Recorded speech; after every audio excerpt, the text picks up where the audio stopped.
கொண்ட ஓவியம் ஒன்று துணை வந்து சேர்ந்ததென்று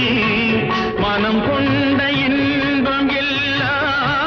கடல் கொண்ட வெள்ளமோ கண்ணிமையாது பெண்ணிவள் என்றாள் காரணம் கூறுவதோ உன்னை காண்பதென்ன சுகமோ உன்னை காண்பதென்ன சுகமோ உனது விழியில் எனது பார்வை உலகை காண்பது உன் இதயம் எழுதும் உணர்வில் எந்தன் கவிதை வாழ்வது கவிதை